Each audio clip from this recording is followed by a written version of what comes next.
we are going to do the presentation portion of our meeting tonight, starting at 5:30, and we have 4 to get through, so I want to make sure to get through all of them before our regular meeting at 6.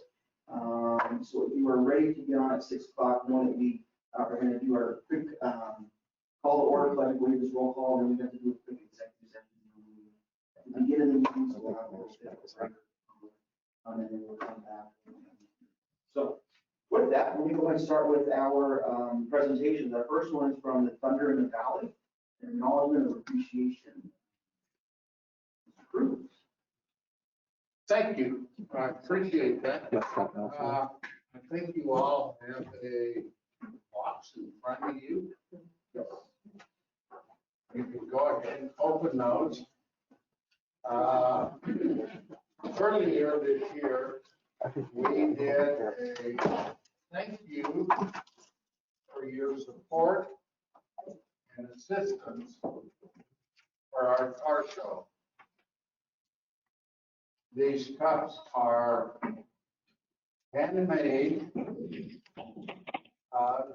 They are not dishwasher safe, but they are the same as a Yeti cup.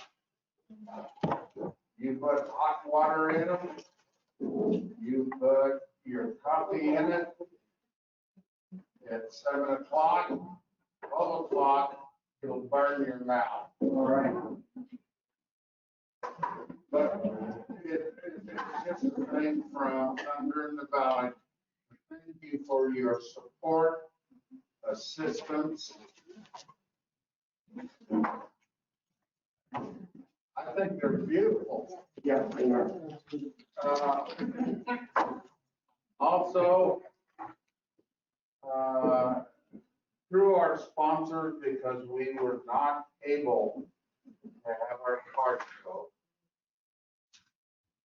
we had several of our major sponsors that they told us you can keep the money. And because of that, we were able to do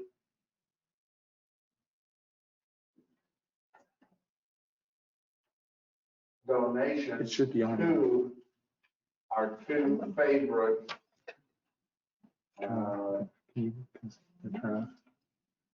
I guess, toys for tots on the fire department and police department. Who can accept these? We got our sheet right down here. Our sheet. Maxim. $1,500. Wow. Thanks so much.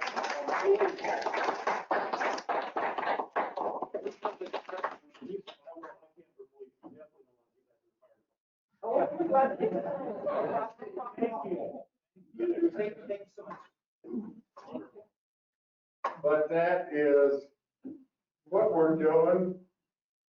And we are a 501(c) corporation. 7 of us are volunteers to put that car show on. Everything above 3,500 that we collect on that car show comes back into this Fountain Valley. None of that money ever leaves this Fountain Valley. We do charities. We've done Dollars for Scholars. We do Fountain Carson. Excuse me. We do what I just did, and we also do the trunk or treat. We do that. We do the parade. We're involved in this Fountain Valley area. I'm a graduate of Whitefield High School. I'm sorry, don't you laugh at me. But I just want to say thank you for your assistance, your support for our car show. We do 180 to 200 cars. We do not charge spectators to come out and look at cars. I just want to say thank you. Okay, thank you.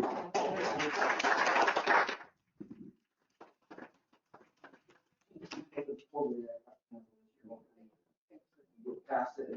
All right. Our next presentation is the FEMA crisis. Okay, Mandy Almond is here. Hello. Yes. Unfortunately, I'm not here with the test. But I will be one of those who know about a service that is available to all Coloradans through Outcome Point. Designate 16 different mental health providers in the state of Colorado to provide free crisis counseling services. We also help link people to resources in the community, whether that's financial. We don't provide financial assistance, but we connect people that can help them there. Case management services, public education, things like this. And so I just want to make everyone know that this is available. We're serving all of El Paso County, all of Teller, and all of Park. And so anyone that might be interested or need help, even if you just know someone that needs to talk to someone, like maybe a grandparent that's been isolated for a while, that's the service that we offer. And so I do have plenty of flyers. I'll get them to everyone that's here in attendance. And Joni has electronic flyers if anyone would like that. Does anyone have any questions about what we're offering? This is one of those needed services as we're going through this stuff. There's another word for it, but I can't use it here. But these things are really important for people to know about. And thank you for sharing that with us. And we're also losing other services too that just can't sustain, as we just lost Reed Pikes Peak a couple weeks ago. And so I do appreciate the effort and work you guys are putting into this. I thank you. All right, thank you very much. Okay, thank you. All right, our next presentation, I'm going to have Mr. Trilch come on up as you're next on the line. This is the City of Fountain Utilities presents the Fountain Water Quality Video. Yes, good evening, Mayor and Council and the public. And if I could just from here, this presentation is a collaborative effort amongst many on the staff. And I think most appropriate for our Utilities Director, Dan, to present. And so I'd like to respectfully defer to Dan to go ahead and Dan, make go this ahead. presentation. Thank you. Thank you. I think I turned it off. Is it on now? Okay. Okay, thank you. Good evening, Council, and in conjunction with the the recent passage of our groundwater water treatment standard, we wanted to take the opportunity to inform and reassure our customers and our community that our water is safe to drink. And as part of that safe drinking water campaign, we created a video and that we would like to debut this evening. Fortunately, videos speak for themselves, so I think we'll go ahead and roll it, please, Joni. In January 2016, the City of Fountain was notified that contaminants were found in our groundwater supply. The contamination came from perfluorinated compounds, or PFCs, found in firefighting foam once used at neighboring Peterson Air Force Base. The question is often asked, is our water safe? The answer, yes. The City of Fountain has two main water sources. 80% comes from natural runoff originating in the Rocky Mountains, which is then stored in Pueblo Reservoir. The remaining 20% comes from city wells. Historically, city wells were turned off during the winter, and the only source of water delivered to residents came directly from Pueblo Reservoir. While the community was well prepared with alternate water source options during the winter of 2016, city leaders knew the well water still required extensive treatment, and they prioritized a solution. We went out to Washington, D.C. the mayor and myself and our utilities director at the time, Curtis Mitchell, and we visited the Pentagon and we talked to senior officials at the Air Force. And then we went over to Capitol Hill and we talked to our congressional delegation. And in that discussion was, what can we do together to address this issue? And that really kicked off a partnership that endures today. The Air Force pledged $4.3 million to Fountain and installed 2 granulated activated carbon filtering systems. They also committed to a long-term solution by building a state-of-the-art ion exchange water filtering system at Aga Park. The city remains committed to providing safe drinking water to the community. You know, I'm going through it just like you. I don't have a special mayor tap. I don't have a special mayor road that I drive on, and I drink the same water that everybody else does. And it's not about something political. It's not about something personal. It's really about what's for the betterment of the community. To affirm their commitment, Fountain passed a resolution establishing treatment standards related to the removal of PFCs. Fountain has probably a commitment that's second to none in providing safe drinking water. And they have professionals in place that are constantly monitoring that water to ensure that we meet that commitment to the community. So this is the last sample point before it enters into the system. Fill this sample bottle up. Okay, so our pressure's good. The City of Fountain employs state-certified water operators who routinely monitor for contaminants according to federal and state laws. Using the best available technology, the city treats its groundwater supply to a level where no PFC contaminants are detected. The general sentiment in our community is that, I believe, of trust, but they want to verify. They want information, right? They want to know the data. Fountain Utilities publishes routine groundwater sample test results and an annual water quality report, available online at fountaincolorado.org. Owners of local brewery Peaks and Pines access this data before committing to their new location in downtown Fountain. The Water Department website, everything was right there. So we were able to do the research, notwithstanding the fact that they had the water analysis report right there.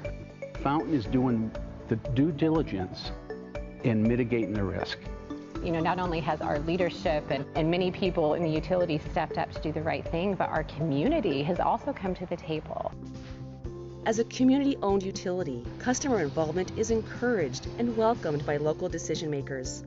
My goal is to make the utility the shining star of municipal utilities in the region.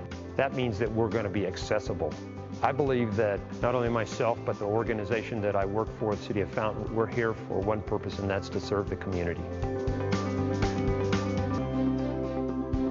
For more information, visit fountaincolorado.org. Your water's safe to drink.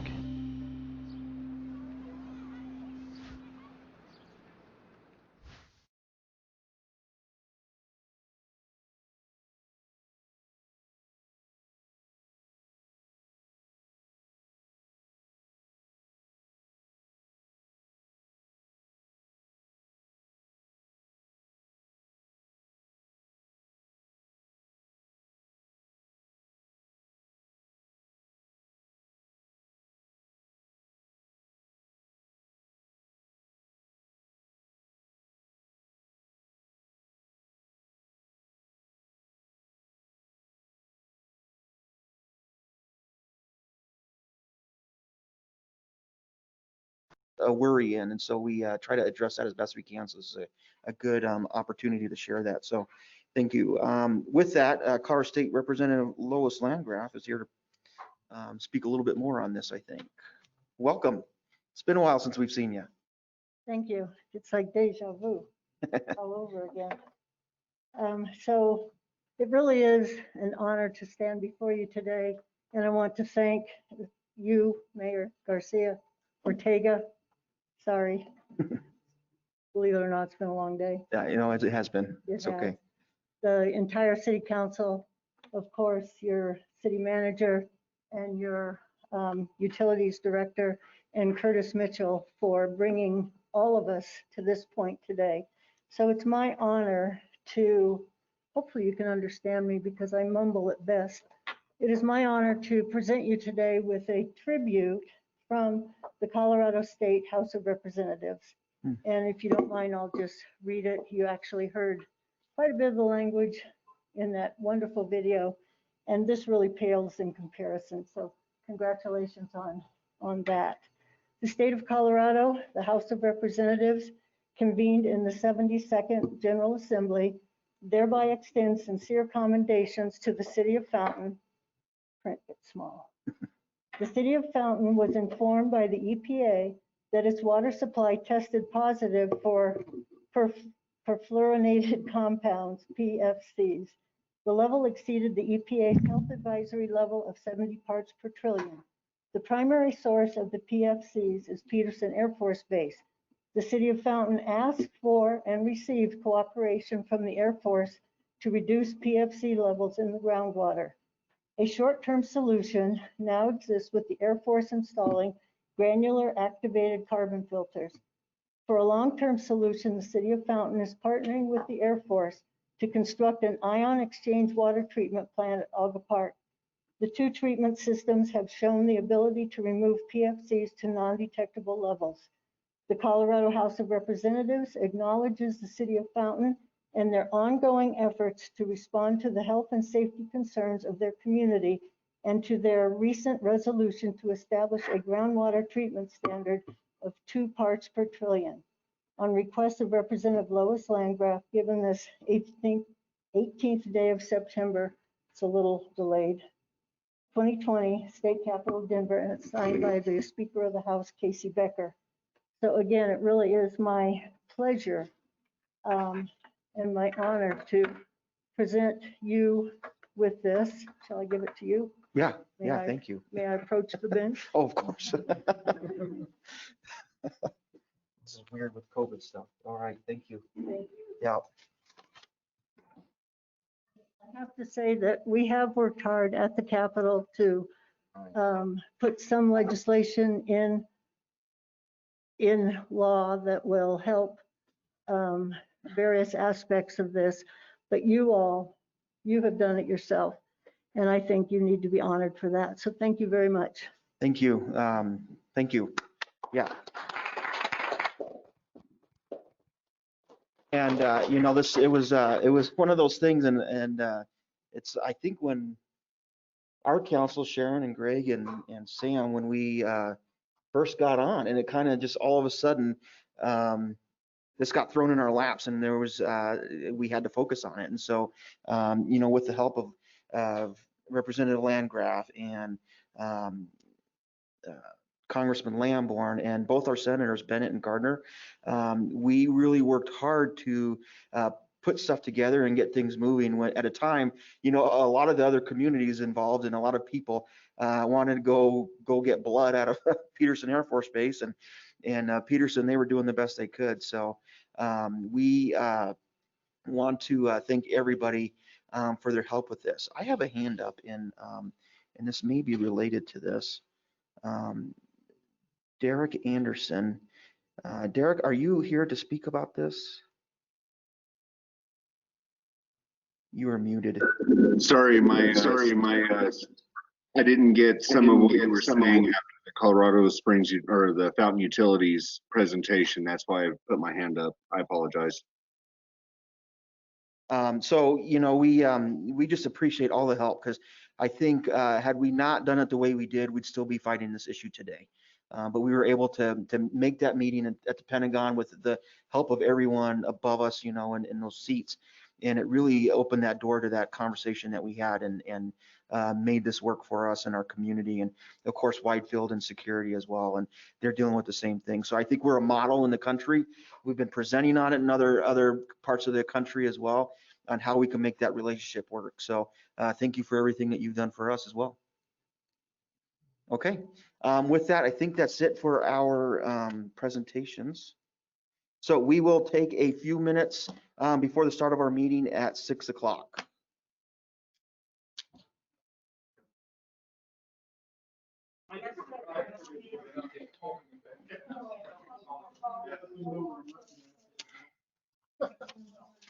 All right, as we get ready to get started here, reassess my situation. Okay.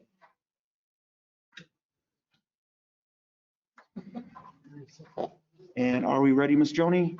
I am, thank you. And are you ready, Paul? Good, okay. All right, welcome to our city council meeting for October 13th, 2020. I will call our official meeting to order. After the Pledge of Allegiance and roll call, I have some things that we need to talk about really quickly and change the format in our meeting tonight. So please rise for the Pledge of Allegiance.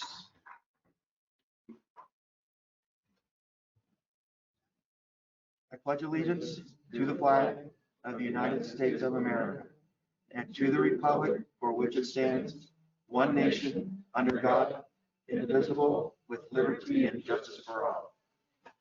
All right, thank you. Roll call, please. Mayor Ortega, Here. Mayor Pro Tem Lauer, Here. Councilmember Thompson, Here. Councilmember Estes, Here. Here. Councilmember Applegate, Here. Councilmember Geek, Here. Councilmember Duncan. Here. Have 7 yes, motion carried. Okay, thank you. So because of time constraints of some of our visitors, we have to move our executive session, which is normally after the regular meeting. We're going to move it up to right now. So those of you who are in attendance online or in person that aren't a part of the executive session, we'll just, those of you online, you'll just kind of be muted and we will pull everyone back in when it's time. Those of you who are here are going to have to step outside if you are not a part of the executive session, and we will open the doors back up. This one should not take very long. So go ahead and do the announcement, please, Miss Joni.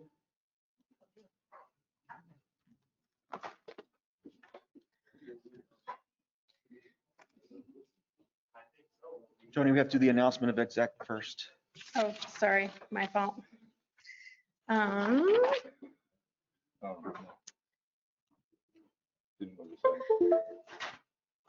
For the purpose of the executive session, CRS section 24-6-402A, to discuss the purpose, acquisition, lease, transfer, or sale of real personal or other property interest. Okay, and I'll take a motion. Mayor Pro Tem. Move to go into executive session as requested. And Ms. Duncan? Second. Okay, we have a motion and second for approval of the exec session. Please vote. Ms. Estes, we're going to have to call you. I vote yes. I vote yes. Okay, thank you. I have 7 yes, motion carried. Okay, so for those of you online, you're gonna go off for a little bit, and then we will pull you back on when our exec session is over. Hopefully not more than 15 or 20 minutes. Okay, welcome back, everybody. We're gonna go ahead and call our meeting back to order. We just did executive session, item number 11. We are on to board, commission, committee appointments. Paul, I forgot, do you want to go over the particulars for people who are online? Certainly, Mayor. Let me go ahead and move back to that screen here. Good evening, everyone. Thank you for joining the conference today. I apologize, we're having some audio issues here.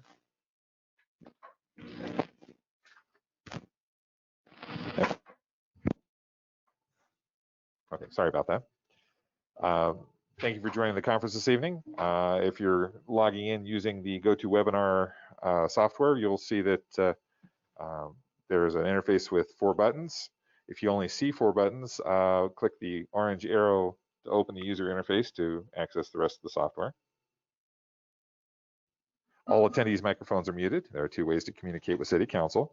One is to raise your hand by clicking on the hand button on your vertical menu bar.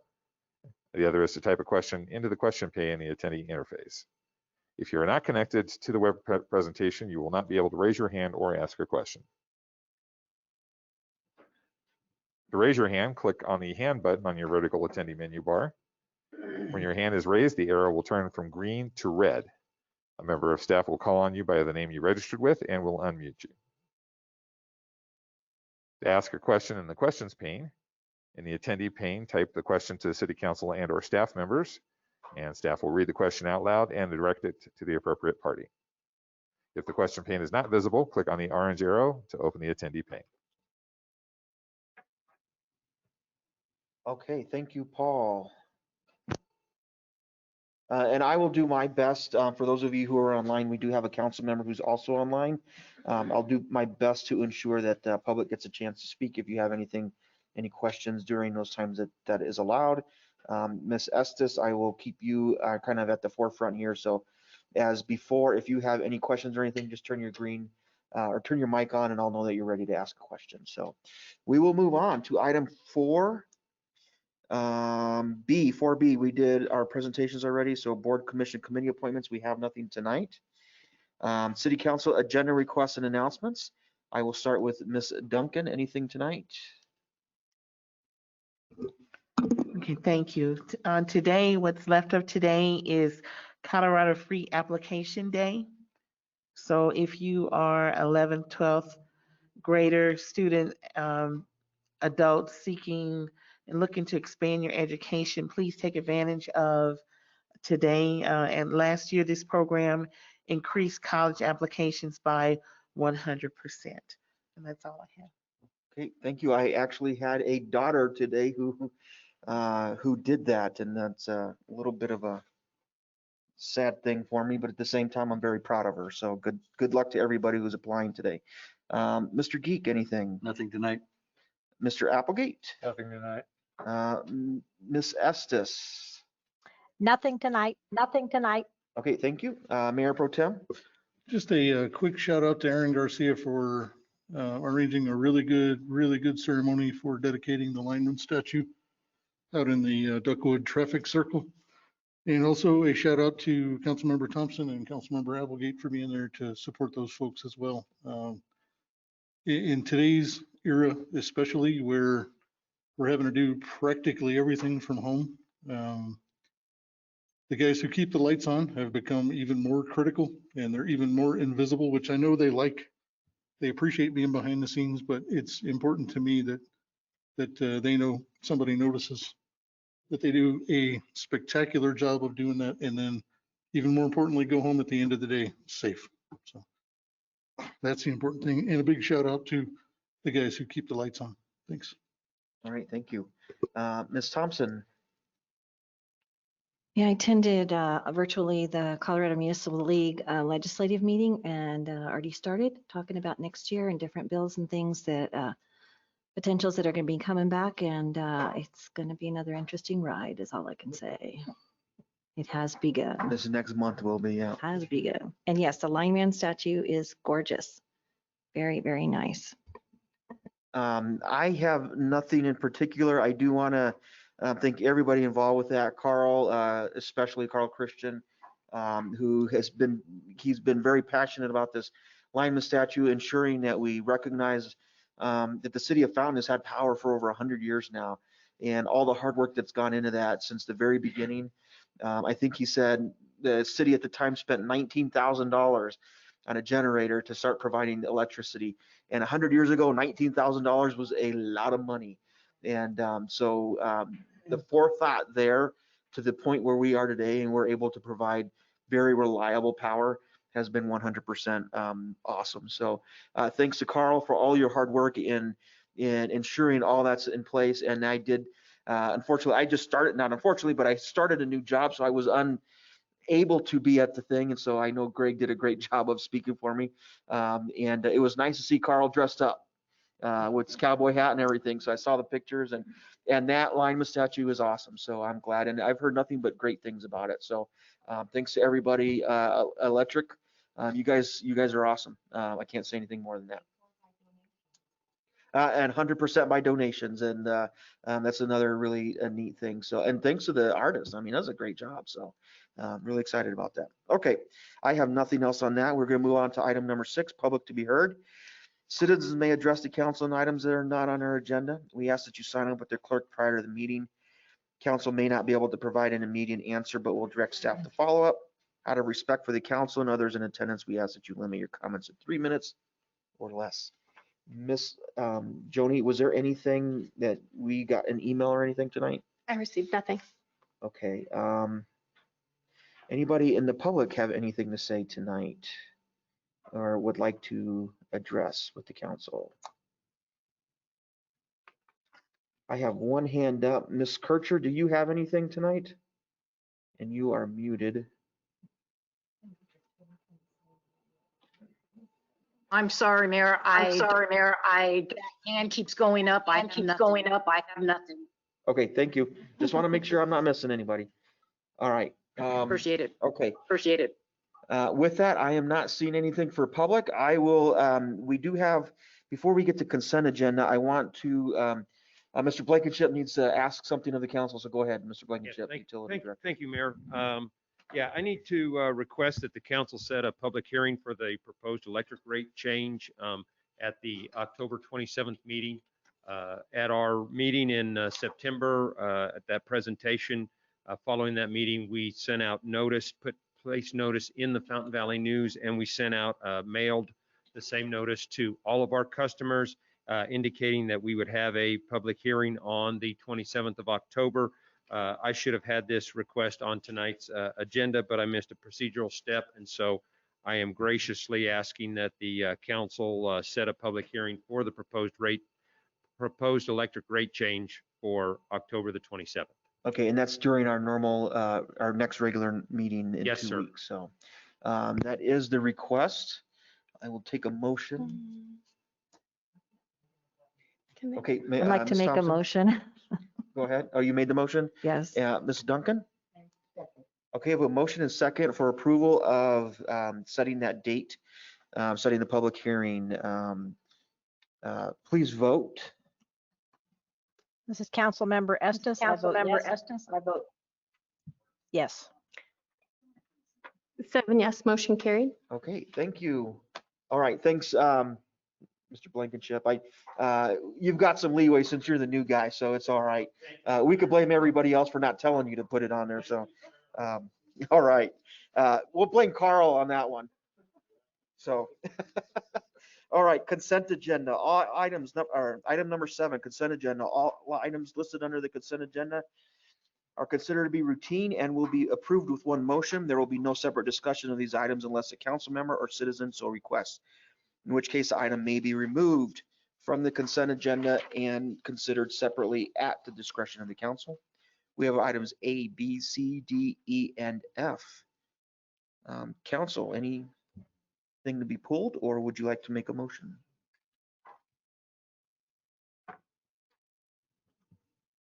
Mr. Geek. I make a motion to approve the consent agenda.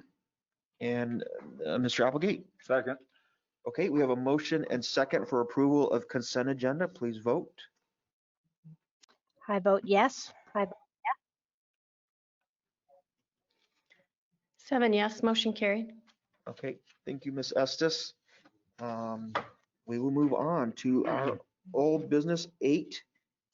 8A is second reading of ordinance number 1749, an ordinance of the city of Fountain, Colorado, approving the refinancing of utility revenue bond series 2011 for the purpose of decreasing debt service expenses over the remaining term of the bond debt and for paying the cost of the refinancing and providing details and documents in connection with the bonds. Mr. Lewis.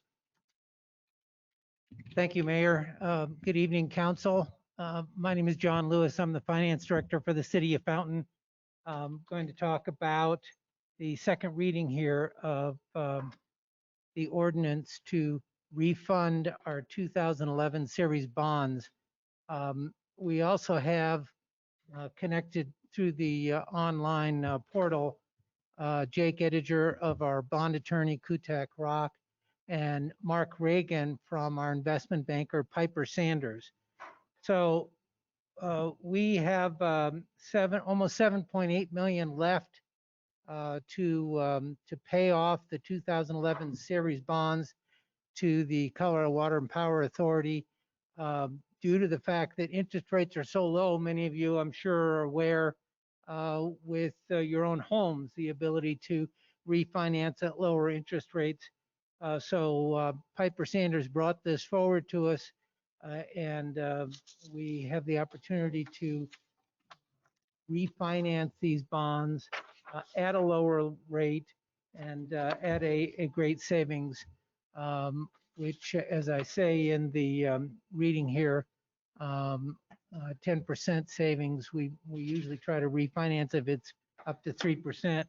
we're actually, I think, and Mark Reagan can correct me on this if I'm wrong, but I think we're closer to a 15% savings. And so with the backup documents that you have here are a paying agent registrar agreement that gets signed by the mayor close to on the day of the closing, as well as the bond purchase agreement. We also have the preliminary offering statement, and that preliminary turns into an official statement at the day of sale. This ordinance covers all the legal mumbo jumbo that we need in order to move forward with getting these bonds refinanced. So with that, I'll ask for if there are any questions. Okay, any questions for Mr. Lewis and or Mr. Reagan? Mr. Lauer or Mayor Pro Tem? Yeah, you know, and I thought about asking this during first reading, but I thought that might be a little too soon to have a relatively reliable figure. When you say 10% or close to 15%, can you translate that into a dollar number? Yes, good question. I'm happy to do that. We will be saving about $1.45 million over the remaining 20 years of the bond payout, which amounts to about $70,000 a year that the water fund will be saving. Sweet. And then one more real quick thing, hopefully real quick, because I am the way I am and I had to do a bunch of study on these things to try and be relatively smart. And I ran across a phrase that had me concerned a little bit. And the phrase that, of course, you know, I had to take the source into consideration, and the source was more or less a tutorial from some banking experts. And one of those phrases was, it's unusual to try and refinance bonds before the normal call date schedule or something. Something like that. Right. I'm probably messing that all up. The normal call date would have been 2021. And a call date is when we're allowed to refinance the bonds according to the initial bond agreement with the Colorado Water and Power Authority. However, the government has set up a special vehicle when interest rates are this low to refinance in advance. And what happens is we take the bond proceeds and we put them into what's called slugs. And that's an acronym for state and local government securities. And the proceeds stay there until the bonds are callable. In other words, if you had a loan and you couldn't prepay it, you know, that that would mean that it is not callable. So the actual prepayment date, according to the agreement, is in 2021. So we'll take the bond proceeds now because the interest rate is so low. We'll pop them into the slugs, and then the slugs will be used to pay out the bonds once they are callable in 2021 to the Colorado Water and Power Authority. In the meantime, we get a lower interest rate and save money. Yeah, good questions. Okay, any further questions on this one? I can also tell you, we do have other water bonds, and Piper Sanders and Kutak Rock are continuing to help us watch those for any opportunity of refinancing them in the future and saving more money. So with that, I would like to recommend that the ordinance be approved. Okay, barring any further questions, what would council like to do? Mr. Geek? I make a motion to approve ordinance 1749. And Mr. Applegate? Second. Okay, we have a motion and second for approval. Please vote. I vote yes. I vote yes. 7 yes, motion carried. All righty. All right. Thank you, council. Yep. Thank you, Mr. Lewis. Okay, item 9A, 9 new business. 9A is consideration of items removed, which we had none, so we'll move right into item 9B. I'm opening a public hearing in resolution 20-078 on a request by Terra Nova Engineering, Inc. on behalf of 2460 Research COS LLC to consider a conditional use to allow outside storage of portable storage units for property located at 6910 Banley Drive, Fountain, Colorado. Ms. Martinez. Thank you. Christy Martinez, Planning Supervisor. The item before you tonight is a conditional use request to allow outside storage of portable storage units. Next slide. The property is located at 6910 Banley Drive, which is located on the west side of Banley Drive, north of Highway 16. And the current zoning is small office warehouse. The property is approximately 3.8 acres in size. Outside storage is allowed within that zone district with a conditional use. The portable storage units are considered outside storage as they are not permanent structures or not placed on a foundation of any sort. However, they will be on the property for longer than 24 hours. So by definition, they are considered outside storage. Next slide. The existing building is the former medical facility for DaVita Dialysis. It's an approximate 10,000 square foot building. The property owner is currently renovating the interior to convert it from the medical offices to interior self-storage units. The exterior storage units, which are part of the request tonight, are portable units. They are planned to be 10 by 10, which is approximately 100 square feet in size, and will be metal structures.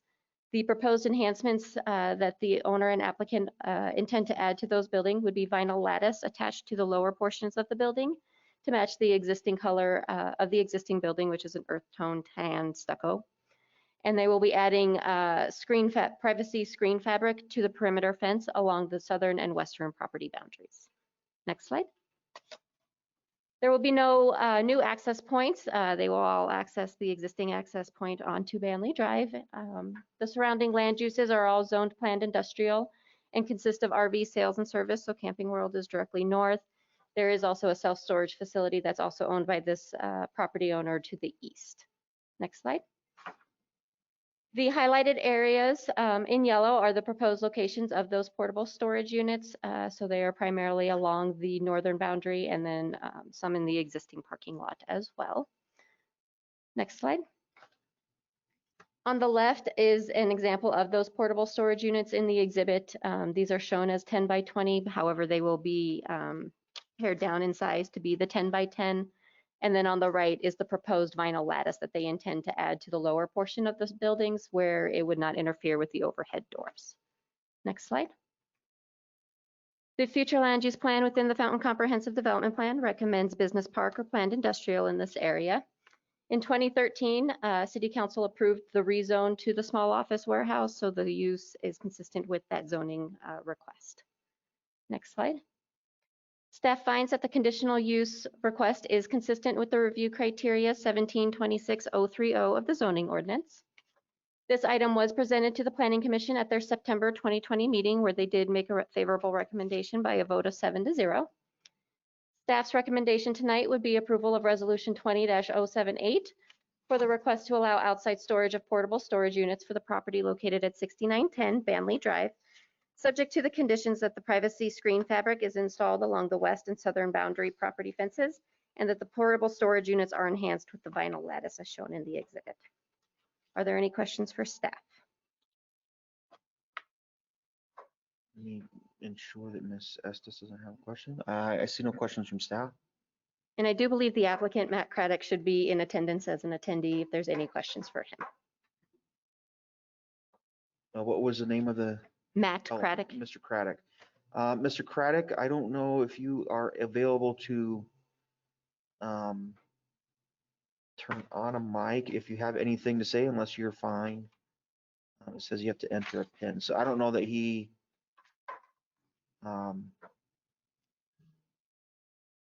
it says attendee can't unmute until they enter their PIN. Oh. Said I had to send a PIN. That's kind of weird. Okay, so we'll give him a second. Any questions on this item? It seems like it's a pretty, I mean, it's a good area for it. It's not taken away from neighborhood aesthetics, anything like that. We have a chat.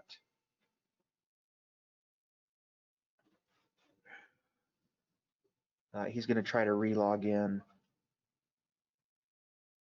Mayor? This Okay, is, yes, sorry, Ms. Estes. Go ahead. I have just a quick question. Are these the storage containers that are like up on North 85 by Academy? No, they're substantially different. The ones that you're describing along Highway 85 that were developed in the county are Connex buildings that were painted brown. If you could Okay. go back. Okay, that's what I wanted to check on because I know the county had requirements for that kind of stuff. So that's what I wanted to check. Thank you. Okay, thank you. And Mr. Craddock, it looks like you are live. Hello, yes, sorry, I must Hello, have yes, logged on sorry, right, I must or have no one logged can hear on me. right, or no one can hear me. Hello. Did you have anything further you'd like to say, or are you okay with the direction that Ms. Martinez took this? Oh, Christy did a wonderful job. I Christy did just a wanted to wonderful thank job. I just wanted to everyone thank for the opportunity. everyone for the opportunity. And those conditions are just fine as part of the project. As part of the project. Okay. Awesome. Okay, so if there's no further questions, how would council, I need to close the public hearing, sorry. And if no further questions, how would council like to move forward with this item? Mr. Applegate. Yeah, I move, what was the number again? I move to approve resolution 20-078. And Mr. Geek? Second. Okay, we have a motion and second for approval. Please vote. I vote yes.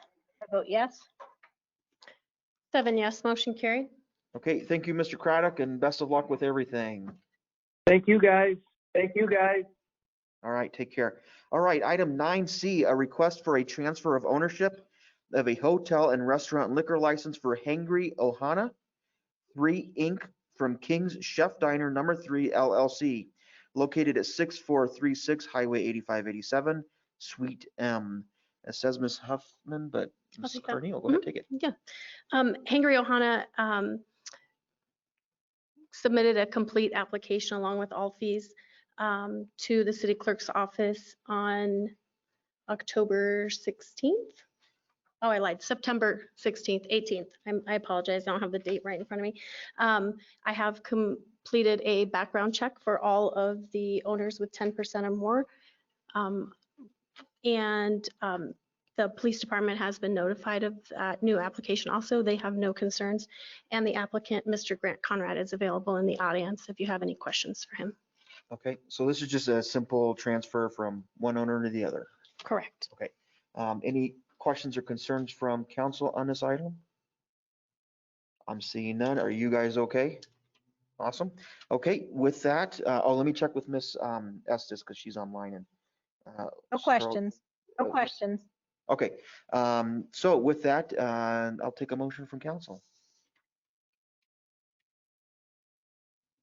Ms. Thompson? I move to approve, but Coke or Pepsi? Well, in that case, I don't know. Ms. Duncan? Okay, we have a motion and second for approval of the transfer of license. Please vote. I vote yes. 7 yes, motion carried. All right. Best of luck to you guys. Thank you for taking over that so quickly in the middle of all this, and we hope you guys are successful. Yep. All right. Okay. Item 9D. Resolution 20-079, a resolution for approval of a contract for 2021 and 2022 animal control services between the Humane Society of the Pikes Peak region and the city of Fountain. Mr. Flores. Good evening, Mayor, Council. Juan Flores, Neighborhood Services Supervisor. It's been a while since I've been up here. Good to see all the faces again. And so it is that time of season again, 2 years later, to renew our contract with the Humane Society of the Pikes Peak region. On the line, we should have visiting us or joining us members from the Humane Society. Should be Leslie Yoder. She's the Chief Executive Officer, interim. And then we have Jamie Norris. She is the Animal Law Enforcement Director. Just for a brief introduction, I'll let them introduce themselves again if you were able to bring them in on there. So for a brief introduction, we've been, are we able to get them? You're good. Okay. Do they need it on? I'm sorry. I think they're, yeah, are they? Okay, yeah, they are. Who's going to speak first? So we have a presentation by Leslie Yoder. I believe she's the one that's going to be doing it, the CEO for Humane Society. Okay. All right, and so I was trying to unmute them at the same time here. Sure. I'm sorry, I apologize. Ms. Yoder, you can go ahead and. Thank you very much. Good evening, members of council. I do have a PowerPoint I can go through very quickly for you just to summarize our contract request for the next 2 years. Next slide, please. Next slide, please. So this is a summary of the services that the Humane Society is providing for the City of Fountain. On the left, I list animal law enforcement services. Towards the bottom, you can see that we are enforcing the Fountain City ordinances, as well as assisting Fountain law enforcement agencies, and our officers are available to provide a 24-hour response 7 days a week for these higher priority calls. We're also available for public information events and community education. We're also providing sheltering services for the City of Fountain. I've listed on the right some of what we are doing for you. We are holding dangerous dogs and cruelty cases for extended periods of time over and above the required stray period. We're also handling all injured animals, providing medical treatment, providing treatment for sick animals as well, and providing licensing services as well as rabies vaccination, etc. Next slide, please. Because you contract with a nonprofit, there are several value-added humane programs that we are providing as well.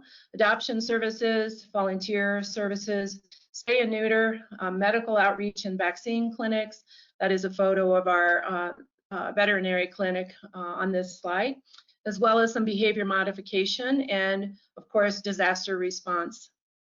Next slide, please. These are the statistics year to date through the end of the third quarter.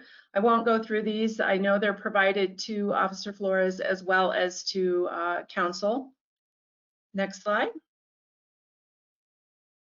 So for 2021, we have revenues that total $204,450. And this is not just the contract dollars. It also includes impoundment fees as well as pet license revenue. Our budgeted expenses are $235,450. So we're heading into 2021 with a $31,000 deficit. Next slide.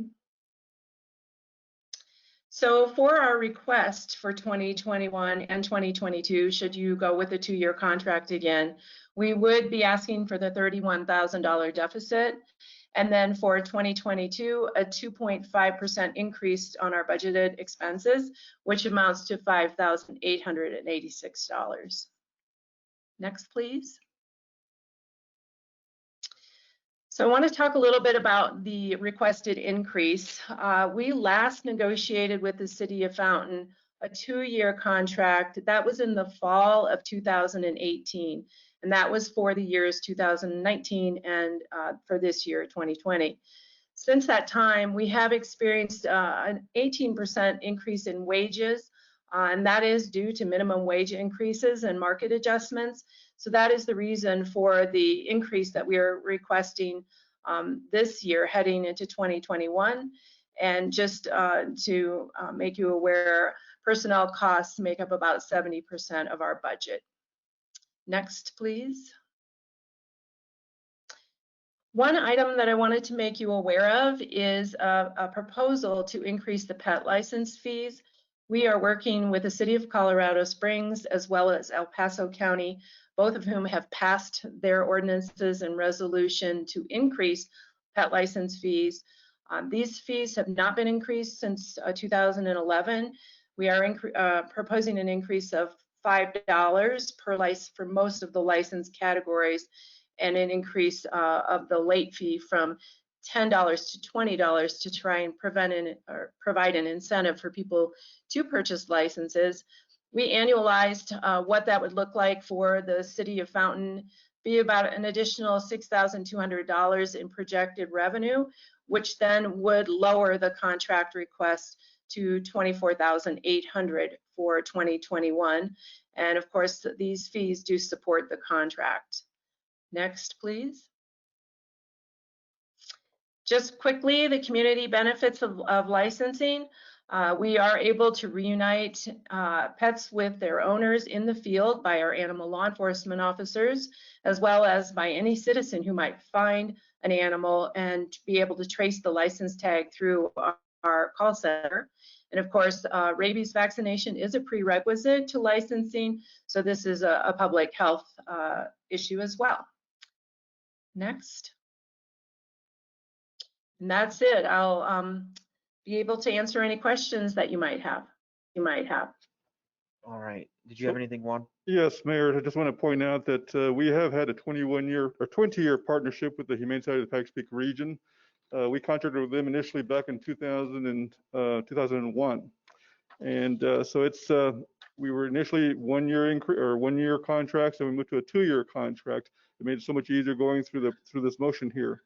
In 2011, City Council adopted a resolution to set the fees for licensing for altered, unaltered. There was even a special fee in there for senior citizens over 65. And so the intent here is, as Yoder pointed out, is basically you're getting option A and an option B. Option A is going to be a $31,000 increase. Option B will only be a $24,000 increase if we adopt a new resolution to increase those license fees. And I know it was a big jump in there, but I believe Ms. Yoder also has other people from the Humane Society here from finance and all that could answer some questions if necessary. Okay, any questions? Yes, Ms. Thompson.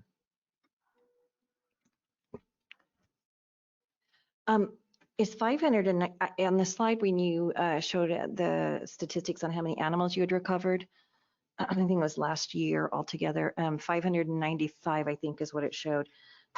Is that about average for a city our size, or do you consider that high, low? This is Leslie Yoder again. Juan, go ahead. So, and actually the figures you looked over from last year, we also have the third quarter for this year, and to date they've handled 956 animals. They did have a spreadsheet showing the numbers between us and other cities, but trying to average between cities our size, is difficult, of course. Well, I mean, 595 animals impounded in the field just seems like to me, a big number for a city of our size. I don't believe it is. Okay. Yeah, just based on my experience here, the past 20 years, when we were much smaller when I first started here, and we were turning in a larger number of animals back then. When you say animals, those are dogs. Yes, ma'am. Yeah, just due to enforcement. I think you also have to consider some of the numbers here from this year included, correct me if I'm wrong, Leslie, but one of them included a recent case that's still ongoing in court regarding cockfighting in the city. And so we impounded, or they impounded, was it 500 animals? Leslie, yes, it was a very large impoundment and very complicated issue in holding that number of roosters that are trained and highly determined to fight. So it was a big challenge, and I think you raise a good point, and that is that we are available, and 24 hours a day, 7 days a week, and you are paying for that availability, and you just never know what we might come across. I'm sorry, could you tell me how many roosters you took in again? My brain just didn't comprehend it. Correct. Jamie Norris is on the line, and I think she knows the exact number.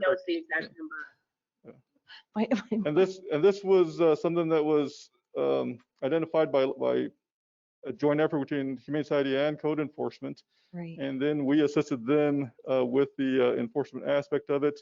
They took them a different direction through their courts, through the district court, and we also have them in municipal court for other charges as well. Okay. So it was a huge operation. Police was involved. It was Jamie, did you have those numbers? So are we still, in the past, I know a few years ago, you and I met up at the Humane Society and we tried to do like a year-long campaign of licensing to increase the percentage of licensing, because the city of Fountain had at that time one of the worst licensing of anybody in the county. Yes, the newspaper was very cooperative. Almost every week, they ran beautiful color ads for us, and the utilities helped pass things out to try to register, get them to license when they're getting utilities. Really didn't see it move at all. And after that, are we still in the, because that's something that really every individual citizen can do to help keep the costs down to everybody. Absolutely. And we've taken some efforts in conjunction with the Humane Society. They provide the posters. They provide information on their website and provide us the information to attach to our website as well. And their officers work just as hard as our officers do. So our officers approach a property for nuisance violations. If there are animals on that property that we hear or we see when we're there for overgrown weeds or junk vehicle, we will ask them to provide licensing information on those dogs. If they don't, then we alert that to the Humane Society, who will usually follow up with that. If we're not, and we work conjunction in there, so we work pretty closely with them. And, so is the numbering getting better? Are we getting more people to license their dogs? This year it's hard to say because of the pandemic. It's very hard to say. Well, you do it online, and vets are open to get vaccinations. Sure. Yeah. Okay. So the largest increase in this is minimum wage. So this is it has gone up, and so that's why we're seeing such an increase in it. I believe that's correct. Leslie? Correct. Yes, that is correct. Yes, that is correct. Okay, I have two questions online, Yes, but hold on real quick. Mr. Applegate, you had a question? Yeah, I do. It's on the handout that we received. For 21, we have 191,950 after the 31,000 increase. Then in 2020, we have 191,836 after 5,886. I assume that was supposed to be 197,000.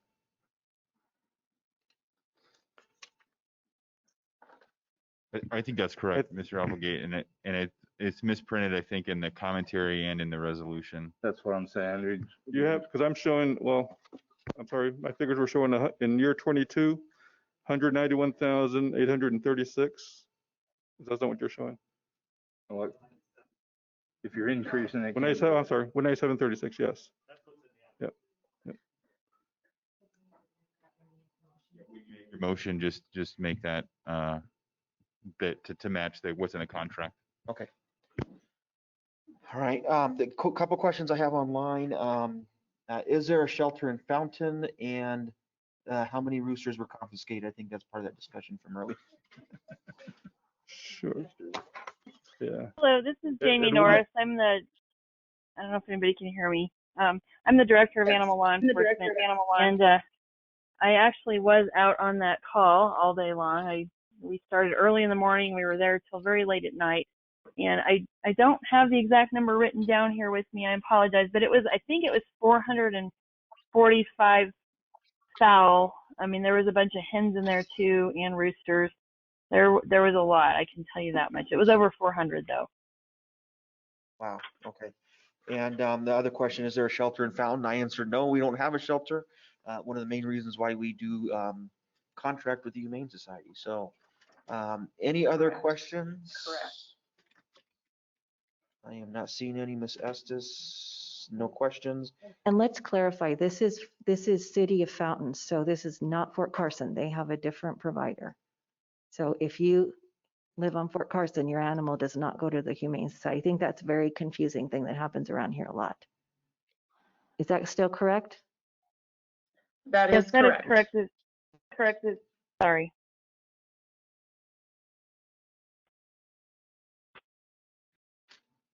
Okay. With that, I have no further questions online. If council would like to make a motion, this is actually kind of coming at the right time since we're going to start our budget discussion next week. Thanks, Mr. Lewis, for that. Go ahead. Yep, Mayor, I just want to make sure the council understands that there is the option B, which would include the fee increases, which would make our contract instead of 191,950 in year one, it would make that 185,750 in year 21, and then 193,180 in year 22. So we would see a $24,800 instead of a $31,000 increase. Okay, so how would this? Let me ask this question. I should have asked this in the beginning. How does this affect that budget discussion as we move forward? Is this is just going to be the ask for budget time? This will basically be, yeah, exactly. Okay, so we're kind of jumping the gun a little We bit. could have had this exact same conversation at the budget. In a week, okay. Yeah. We just change the amount of increase.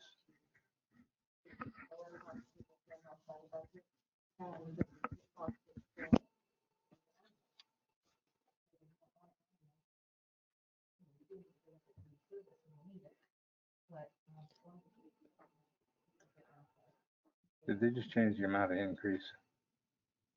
I don't know. I'm sorry? I'm not clear on this. Go ahead, ask.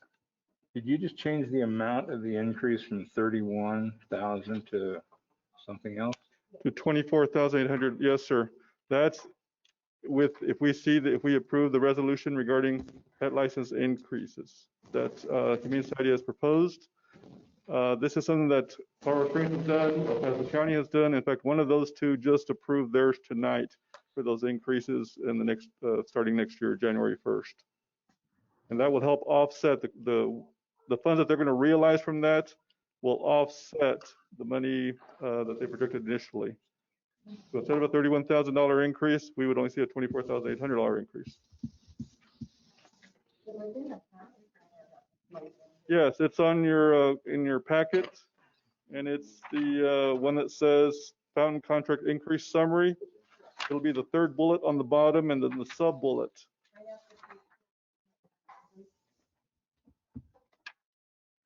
I can just.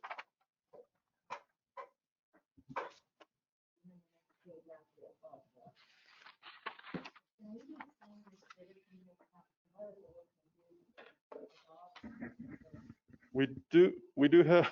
This motion's getting more complicated by the minute. Okay, Ms. Duncan, did you have a question? No. Okay. I was going to Okay. make a motion, but. Okay, city manager light is on. I was going to mention that resolution for that potential fee increase is in front of the council. We would bring that back to the city council. So we don't have to do the increases now? You could potentially adopt the contract, but there's not an actual resolution for a fee increase, right, Juan? Yes, sir. I don't see the resolution. I see the bullet points. Right. The resolution was found, it was actually adopted in 2011. And so we have another resolution that we're proposing tonight, which did not make it into the packet here, but we'll provide that to them as soon as. So we don't have a resolution that's been noticed and put in front of the council, so we can't adopt it. The resolution that we're reading right now, we're considering is to approve a contract for 21-22. Yeah. And that would be for the amounts that I stated here as of yeah, 185,750 in year 21, and then 193,180 in year 22. And that's realizing that later you'll approve the resolution for the increase in the license fees. We can change the numbers, even though the numbers in the notice are different, Yes. but we cannot adopt the resolution fee. We just need to realize we have to come back to do that. And if we don't come back and adopt the new fees, then we have to pay Correct. the higher money. Yeah, and we don't even have to execute this contract. I mean, the contract's for January. We don't have to execute it till after we come to the council, with that fee resolution. But the council can adopt that different separate fee resolution because it hasn't been properly noticed by the clerk. Yeah, I get it. Okay. You got it. Okay. I think we're thoroughly confused. So I'll make a motion. Okay, go ahead. I'd like to make a motion on resolution number 20-79 with the following changes. Troy, is this right? Okay. The mayor adopted with the following changes to amend it so that the 2021 fee is $185,750 and the 2022 fee is $193,180. That work? 91, 836.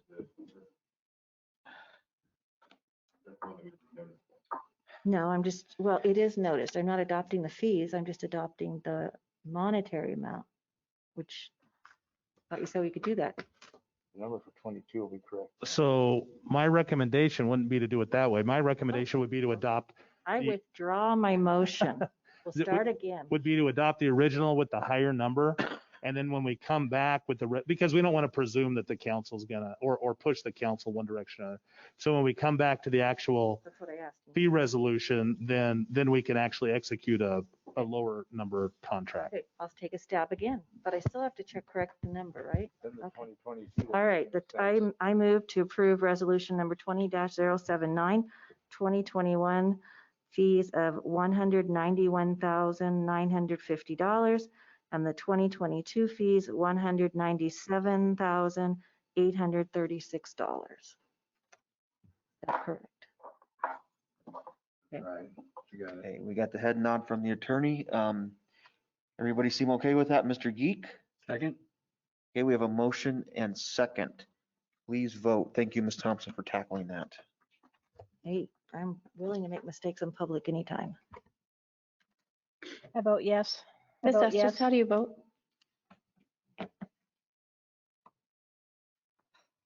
Councilmember Estes, how do you vote? I vote yes. I vote yes. 7 yes, motion carried. Okay, thank you. I know it'll get worked out, but I think we're in a good spot that, yes, we want to continue the contract, and we'll get the numbers figured out once we go through our budget as well, so. Okay. All right, does that sound like a fair assessment? Okay, great. All right, thanks, Juan. Thanks, everybody from Humane Society, for all your work. Okay, item 9E. Resolution 20-080, a resolution to approve and award the contract for the 115 kilovolt transmission cable procurement and installation of the Jimmy Camp Creek substation to Tahan Electric USA Ltd.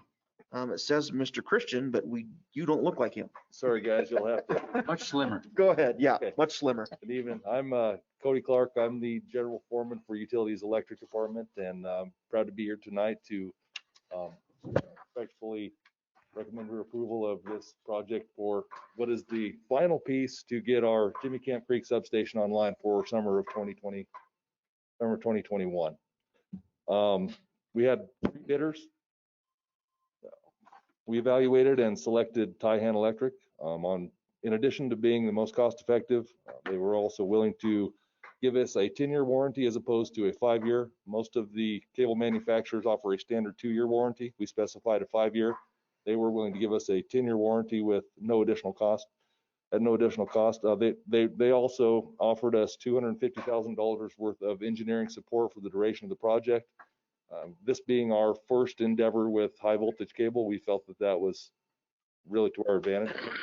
And they also offered us a ACHV high pot test, which is $150,000 value that we had excluded from the proposal merely due to the cost. So they offered that additionally to us at no cost. Wow. So we never dealt with this manufacturer before. So during the due diligence process, we did reach out to all 3 of their references. All 3 references said they were extremely accommodating, a pleasure to work with.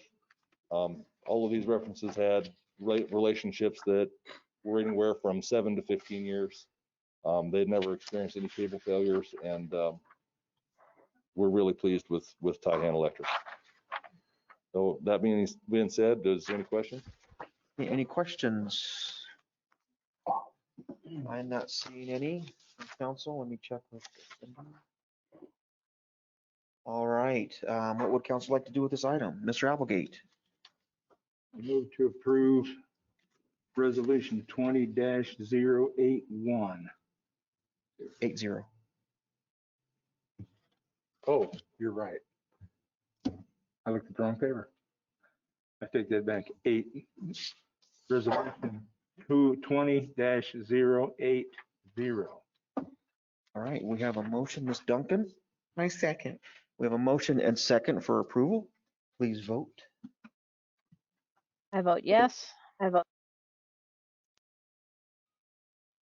7 yes, motion carried. All right, thank you. Great, thanks, Good job, guys. guys. All right.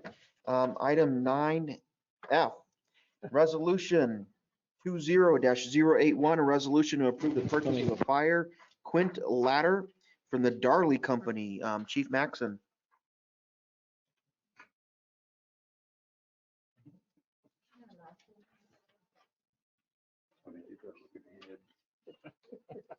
Go ahead. All right, good evening, Mr. Mayor and council members. The item before you this evening is item 9F, which is approval of resolution 20-081 that authorizes the purchase of a 2021 Darley Fire Quint ladder with a 500-gallon water tank and a 1,500-gallon per minute pump. This piece of equipment will replace a 2005 ladder truck with 53,195 miles. The cost of the Fire Quint ladder is $1,110,000.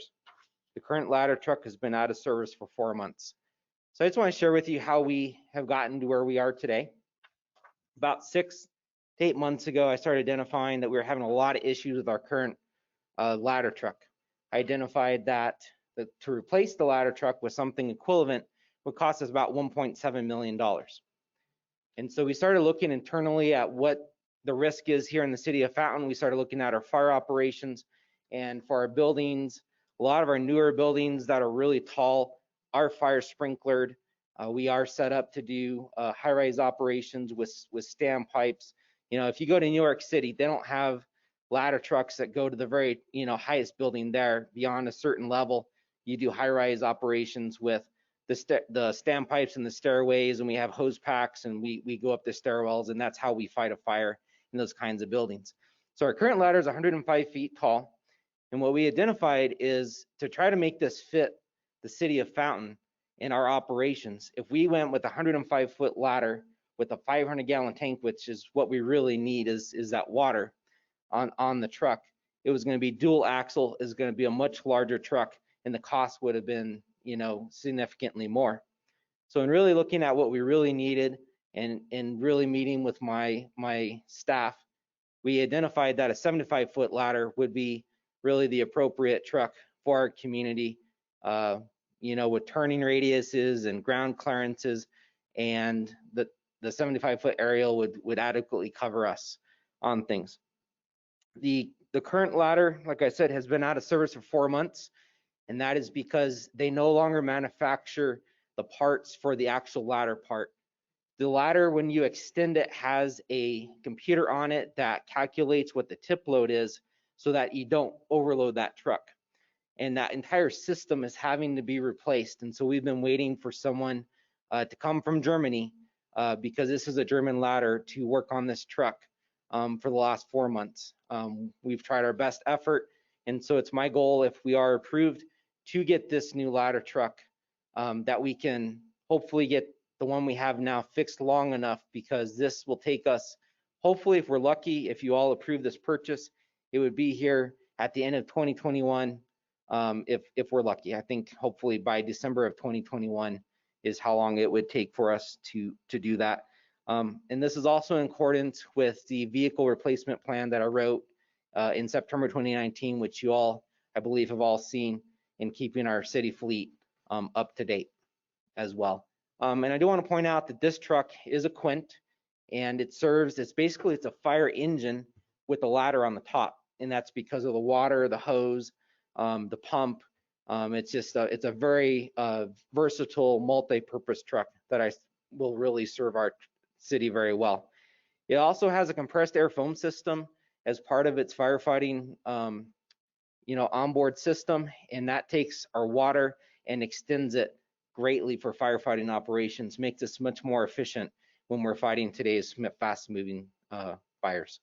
And with that, I know City Manager Trainer has how we're going to pay for this. That's always an important question to answer, right?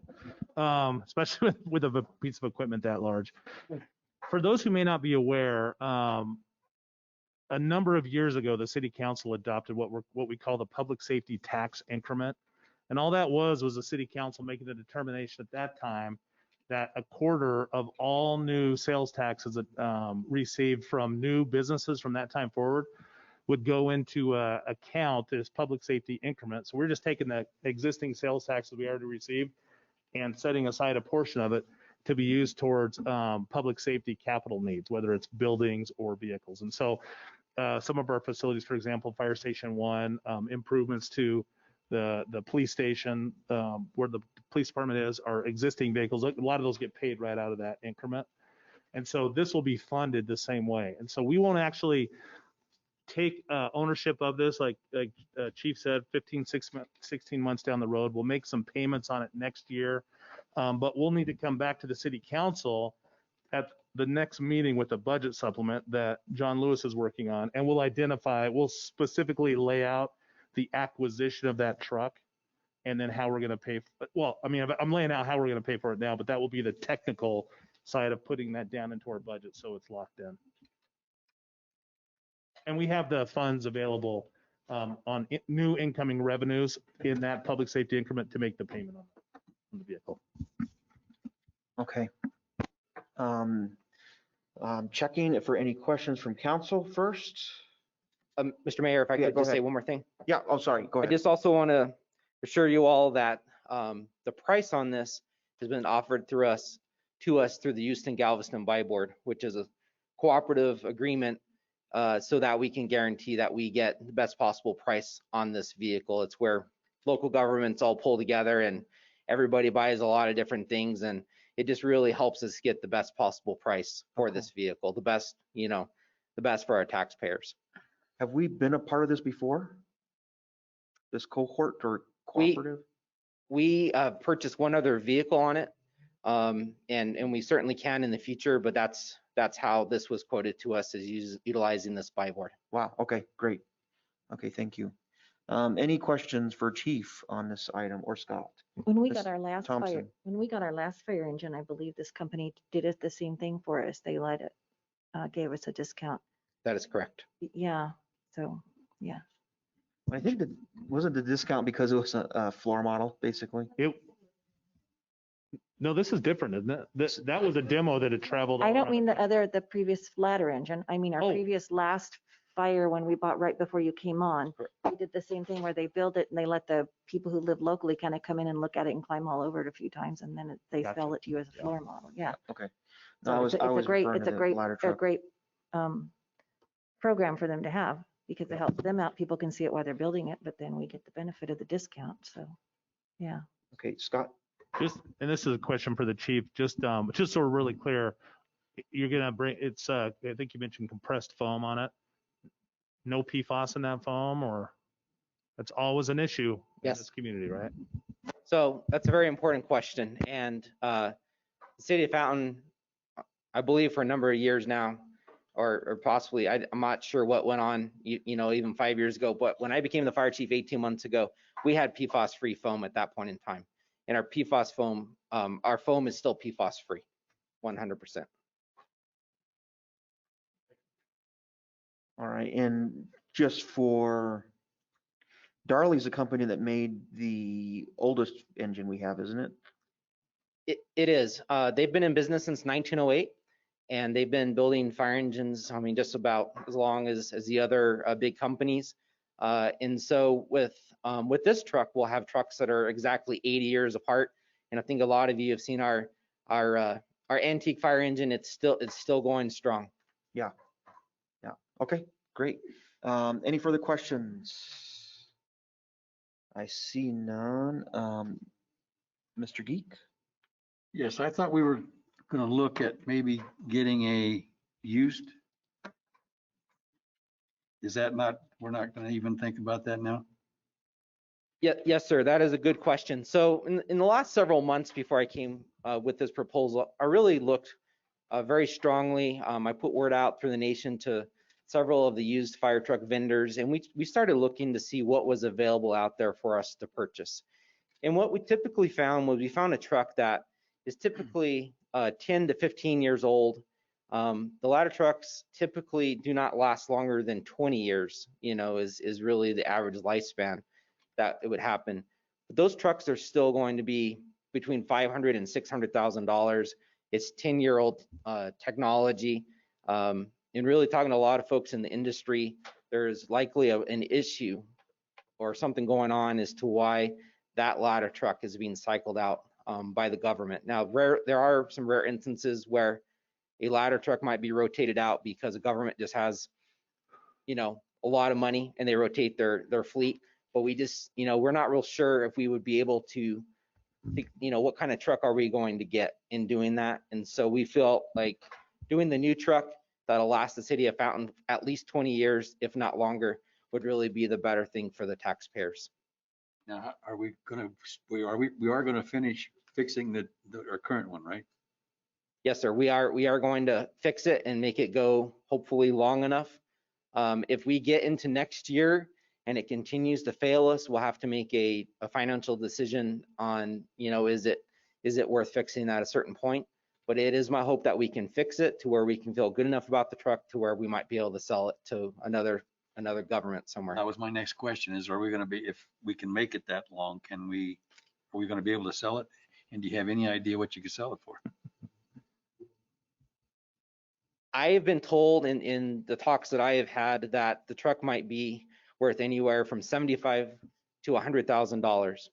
And apparently Canada is a place where this truck would have a really good market. But the market in the United States is very slim to none for this particular truck. Thank you. All right, Mr. Trainer. Yeah, I want to piggyback on the comments around the used, because that was something that I was pushing as well. And we actually did a side-by-side cost benefit analysis with the full life cycle of the new vehicle versus the old vehicle, including the maintenance costs, as we got looking into the whole enchilada, so to speak. And it just actually ended up costing us more over the life cycle of the vehicle to go the used route than this new one. And we don't have to worry about bringing somebody from Germany to fix this new one. No. Thank you. No, sir, we do Wisconsin, not. I think. Is it Wisconsin? No. What? Minnesota? Wisconsin? I can't remember. Which company? Darley. Their plant is in Wisconsin, is where it is. So on our current ladder truck, we will probably exceed $30,000 this year in making the repairs on the ladder truck. And in I'd say the last 3 to 4 years, it's been about at least 20 to 25,000 a year in repairs to the ladder truck just to keep it on the road. The other problem like that, Sam, was in terms of warranty. New truck will come with a 2-year bumper-to-bumper warranty. We felt like that was a good investment to protect any of the small issues that we can iron out during its early life cycle. So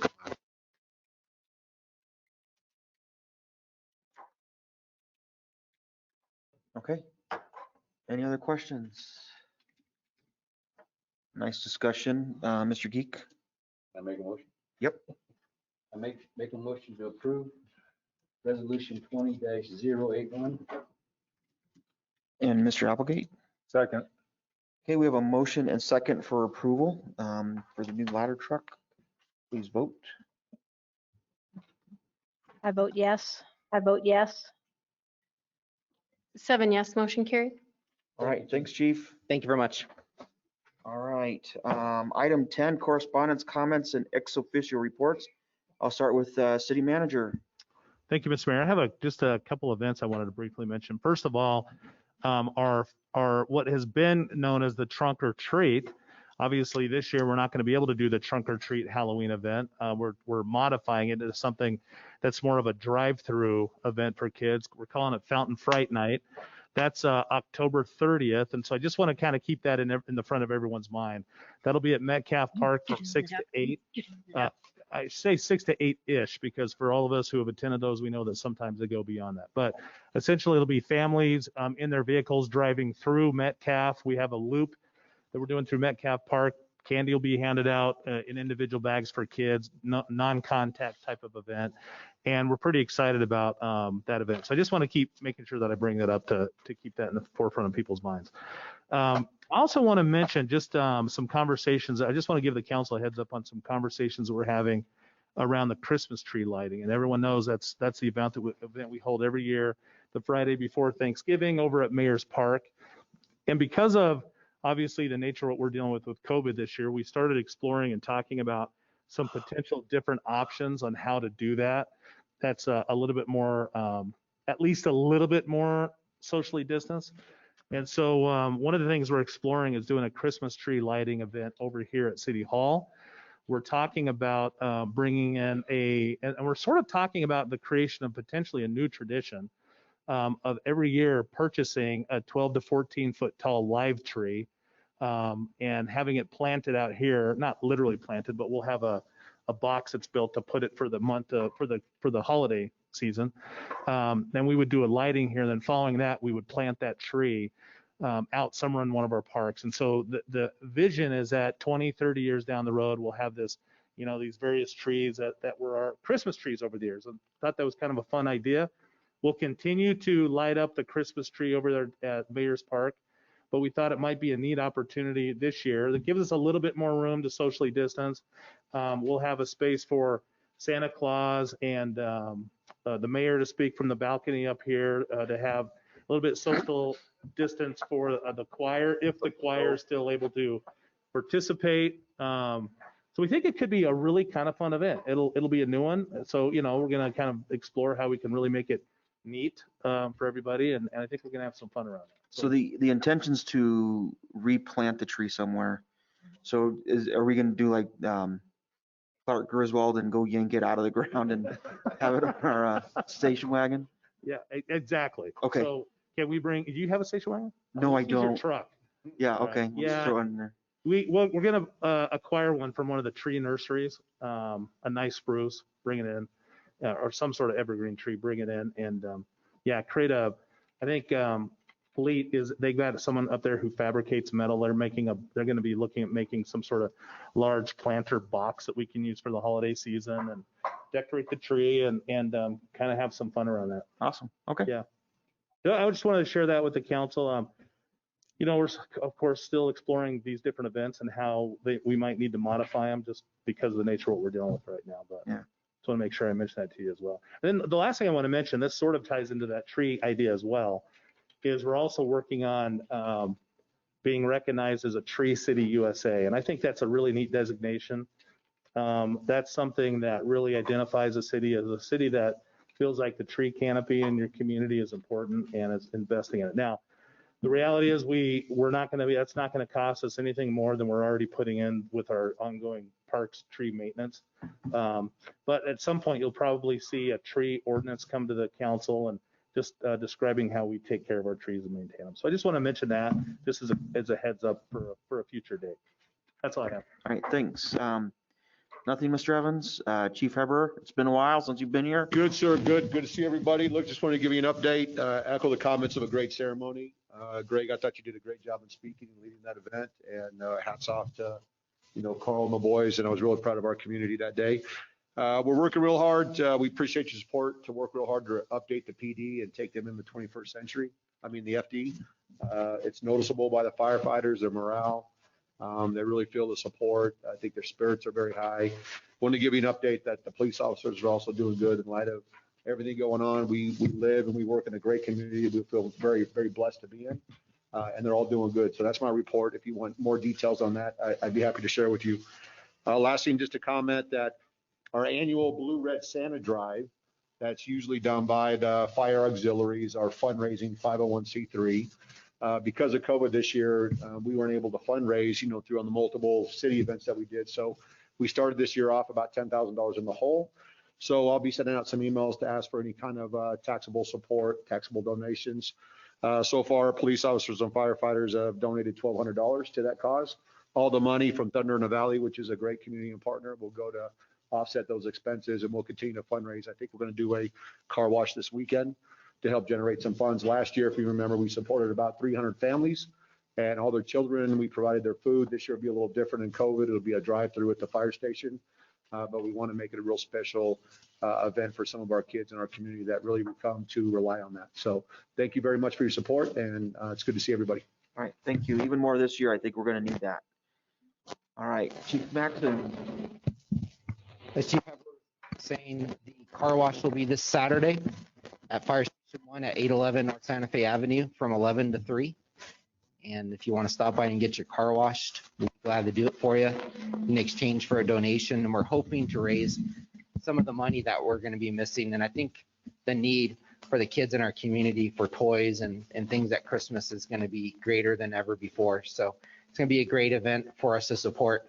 And I also like to just say thank you to everyone, our council members, our mayor, city manager, assistant city manager, and public safety director for all your support in the last 18 months that I've been chief. And thank you on behalf of all the firefighters, like Chief Heber was saying. Everyone really appreciate your support. in helping us provide quality emergency services to this community. All right, thank you. Yes, awesome. Mr. Lewis. Look forward to seeing you all next Wednesday evening for our first budget work session. All right, more you than us. Mr. Blankenship. I want to see Mr. Lewis. I just don't want to see him in a circumstance that we have to deal with him. I just want to let you know that our tech services director, Lisa Godwin, is back after family leave. Oh, good. In that note, I just want to say thank you very much to Paul Lavelle, who filled in on her behalf and did an outstanding job. We had a couple really big challenges that they had to tackle, including a problem with our payroll system, and they got everybody, got it all set up and got everything taken care of. So I just wanted to say thank you very much to Paul Lavelle for the great work that he did during Lisa's absence. All right, thanks Paul and team for all that work. Troy, anything? Nothing from me tonight, thanks. Okay, Mr. Trilch. Yes, good evening, Mayor. Only additional thing to add on the water quality video that you saw this evening is that video will be posted on the main page of our website and all of our social accounts and everything tomorrow morning. So you can direct people there if they want to see that. All right, Paul, anything further from IT? Nothing this evening, thank you. And thank you to staff and council for all the support. All right, thank you. Ms. Joni, anything from City Clerk's office? I have nothing, thank you. Okay, I'll go through council again real quick. Ms. Duncan, anything? I just want to say that the Youth Council is meeting on the last Wednesday of each month at 6 o'clock. We can put that on our calendar on our page, of our fountain page. We're having good conversations with the youth that have applied. Also would like to say a shout out to Reach Pikes Peak. I know you had mentioned that earlier. They've served this community for over 55 years. They've done, when we can meet in person, they used to do in-services for different organizations that I belong to. So I want to thank to all the staff and donors and volunteers and sponsors for their commitment to the fountain area. That's all I have. Okay, thank you. Mr. Geek? Nothing. Mr. Applegate? Nothing. Ms. Estes? Nothing. Nothing. All right, Mayor Pro Tem? Nothing for me, thanks. Ms. Thompson? Yeah, on Scott's note, the other event that's going to be all virtual this year will be Veterans Day. There will be no ceremony on Veterans Day. We'll do a virtual event like we did for Memorial Day. And hopefully 2021 will get back to normal. But and then Scott, are the applications for Trunk or Treat online? I'm sorry, not Trunk or Treat, Fountain Fright Night. They should be, yeah, yes. Okay. Well, we've actually been getting applications already. Okay, all right. Got another 6 or 7 just today, so. Great, yeah. Great, all right, thank you. Okay, I have nothing tonight. Our next regular meeting is on October 27th. Thank you all for attending. We're adjourned. What I do for reading ahead. Oh, I wouldn't have caught it unless I was sitting there following along.